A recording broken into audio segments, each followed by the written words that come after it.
every ounce of will left in my wounds and pulled myself up. I refused to die defeated. At that moment, silence wasn't just the absence of sound. It was a heavy weight crushing my chest. I stared at that cold white ceiling, counting the seconds. Each one felt like a year. I asked myself 100 times, will I be trapped in this body forever? Is this how all my dreams end? I wished I could move just one finger, just to prove to myself that I'm still here, that I haven't become a marble statue. Every raindrop hitting the glass was hitting my heart, reminding me of everything I lost. I'd close my eyes and see myself there, between the trees, running, racing the wind, feeling the earth beneath my feet, and now I am a prisoner of this cold iron wheelchair. The hardest part of paralysis isn't that you can't walk, it's that you remember how you used to.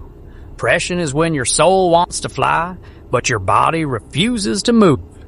I fell off the chair, feeling the cold wood against my face. I thought this was the end, that I'd stay here forever. But then, I saw my tiny teacher, an ant carrying a load 10 times its size.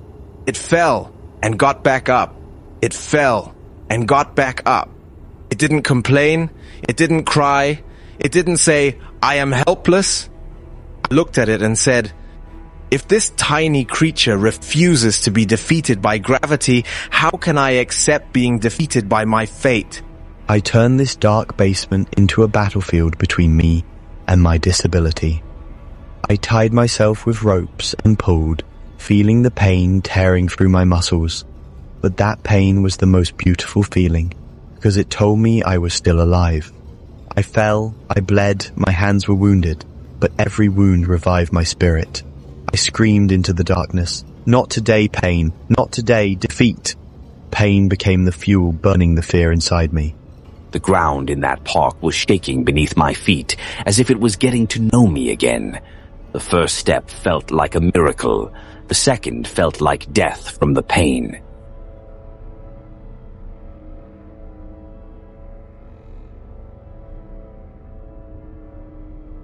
When people passed by and tried to help, I thanked them in my heart but refused with my hands.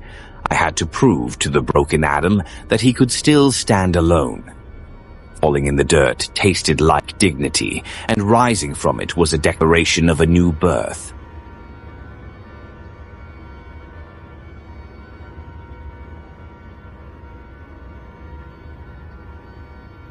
The time for sorrow and pity is over.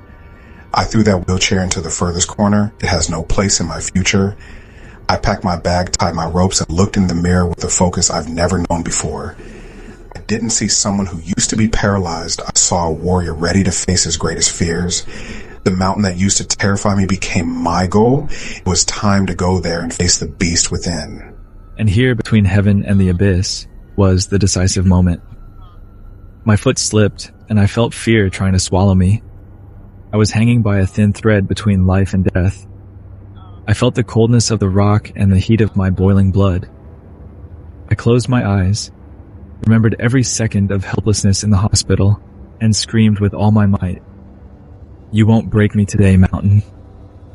I gathered every ounce of will left in my wounds and pulled myself up. I refused to die defeated. I made it. Finally, I breathed real freedom. The air at the peak is different. It tastes like victory. The sun rising behind the clouds is there to bless every scar on my hands. Today I didn't just conquer the rocks and cliffs. I conquered the weakness that was imprisoned in my head. Now I can say with full confidence, I am free, I am strong, and I am still here. The journey was never easy. Every scar on my body tells a story of falling and rising. Remember, true strength isn't about never falling. It's about refusing to stay on the ground, no matter how much it hurts. If this kind of story inspires you, don't forget to support the channel with a like and subscribe, so our family can grow and we can keep spreading hope. Thank you for being a part of my journey. I'll see you at the next peak.